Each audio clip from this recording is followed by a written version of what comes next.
We are in week 11.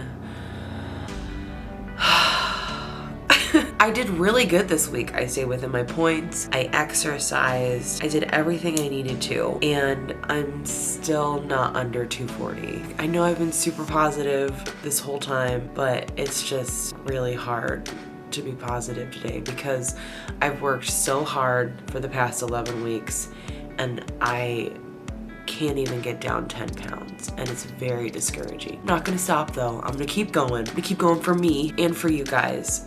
Mostly for me, and that's how it should be for you. You should go for you, only you. You should not lose weight for anybody else. If you have cheerleaders along the way, heck yeah, but only lose weight for yourself. And that's why I keep going. I want to lose weight for myself, for my future. But I weighed myself this morning and I was at 245, and I was like, what the hell? This is not okay. This doesn't make any sense. So I moved my scale over to the other side of the room because it was on a different side of the room where I normally don't weigh myself. So it's like, maybe it's uneven over here. So I took it over to this side of the room and I was at 243. I was like, all right, so I walked 4 inches and lost 2 pounds.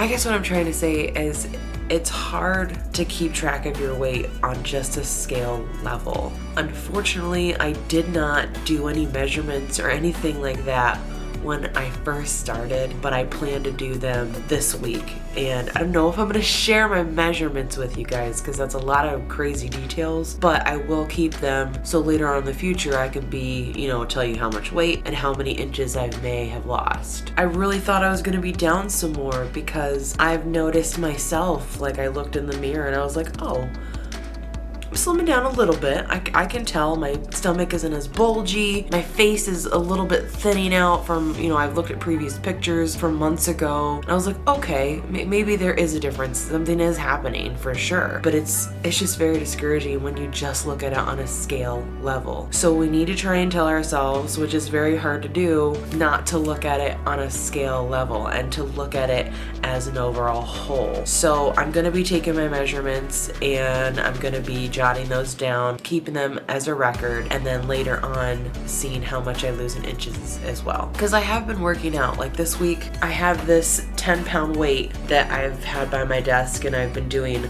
a lot of these guys, a lot of biceps. Because on my standing desk, I'll do like squats in between calls, or sometimes even during calls if I have the customer on hold. This week was full of little exercises. Not only did I do that, but I also did Zumba and I did a little bit of yoga. So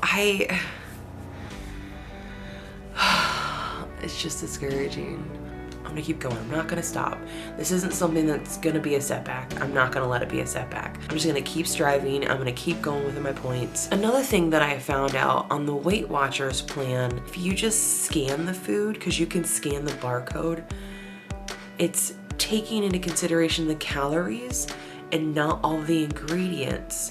So I might be doing it wrong, essentially, because there may be a fault in the app. I don't know. It's something I just read on one of the Facebook groups today. I'll find out because I commented and asked like, hey, is something wrong? So that could be another reason. Maybe I am taking too many points. Another thing I'm going to do going into week 12 is I'm actually not going to dip into my weekly points. I'm going to strictly stay at my 28 points a day, and I'm not going to touch the points that I have for my weekly. So I'm going to be super strict this week and see what happens. If I still don't lose, maybe I need to go see a doctor. Maybe something is wrong with me. Maybe I need to get my thyroid checked. Got my thyroid checked before.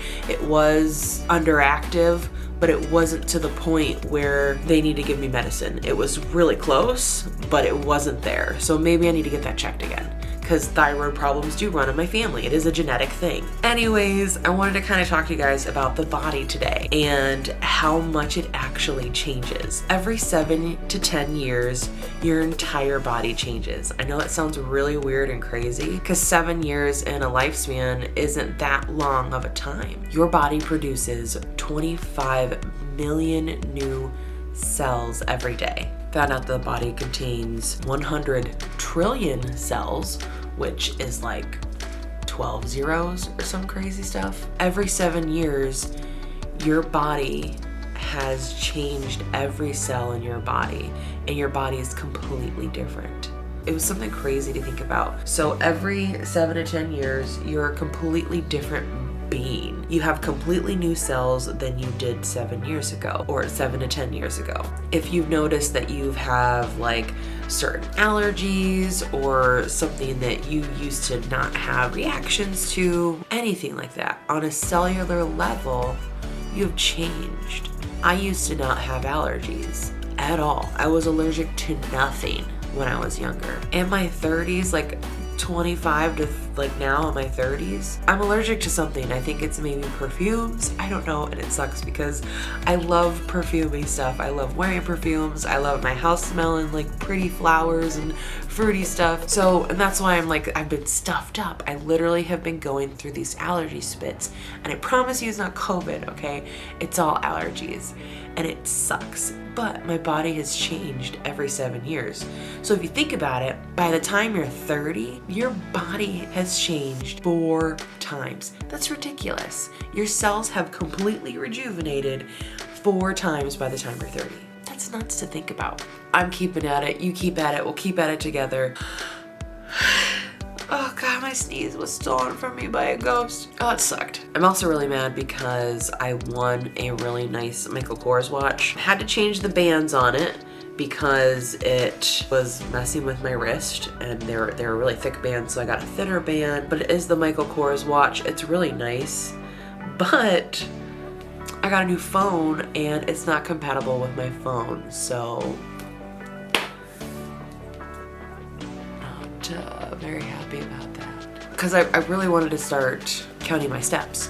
So I think I'm gonna go on Amazon and buy one of those clips that you just like clip to your shirt or your bra or your pants, and it counts your steps that way. So I think I might buy one of those. Anyways, yeah, so this week was super discouraging, but I'm gonna keep at it. I'm not gonna stop. I just have to keep in mind that your body is constantly changing. We're gonna go over some interesting facts about weight loss. I definitely found some of these pretty interesting, and I wanted to share them with you guys. I'm looking off of a website called factretriever.com, just in case anybody wants to look any of these up, because there's 74 of them, and I'm sure I'm not going to get through all of them. I'll probably just go through a few. Elvis Presley was famously a fan of the Sleeping Beauty diet, or a diet where a person is sedated for days at a time. The reason behind the diet is that a sleeping person would not eat. What? Losing weight alters brain activity. For example, after following a weight loss program for 6 months, women scored better on memory tests. Research has also linked obesity to poor memory, especially in overweight, pear-shaped women, which is crazy because I have a terrible memory. I'm not pear-shaped. I definitely am more of a square. I'm just meaty everywhere. It sucks. I don't have like any proportions. It's just, I'm a square. I'm a straight rectangle. I have a really bad memory, so maybe that has something to do with my weight. I don't know. A fat cell lives for about 7 years. Okay, we just talked about that. When a fat cell dies, a new one grows to replace it.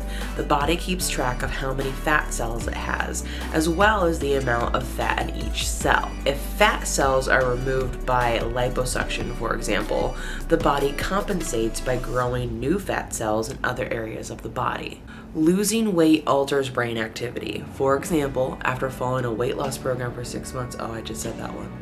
An average adult has about 50 billion fat cells, which means there are more fat cells in one person than there are people on the earth. What? 1 pound of fat equals 3,500 calories. Regularly smelling peppermint may decrease hunger and consequently caloric intake. Calories, your calorie intake. Caloric. I don't know how to say that word. Researchers believe the strong scent is distracting and helps keep the person's mind off their appetite. I don't think that's right because I use peppermint oil a lot, like the essential oils. Still chunky. Still chunky. Here's an interesting one, and this will be the last one. Approximately 97% of dieters regain everything they lost and then some within 3 years. We're not going to let that be the case with us, right? Like, it's not going to be the case with me. It's not going to be the case with you. We got this. We're going to take it off and we're going to leave it off, okay? No. Hell no. I did use my standing desk a lot this week though. It was very helpful and not sitting there all day on my butt, but I did use it quite a bit. I was up and down a lot this week, so it was really nice. Even at one point, there was a lot of time in between calls, like 10 to 20 minutes. So I would sit there and I would do squats. I'd have my Alexa playing and I would be dancing. So I did a lot. I did a lot this week, and it's okay. It's okay, it's okay, it's okay. I keep telling myself this. I just told somebody that on one of my weight loss groups. It doesn't happen overnight. It takes time. We got this though. Thank you guys, as always, so much for watching. I appreciate you guys immensely. I hope you guys appreciate me. You're beautiful.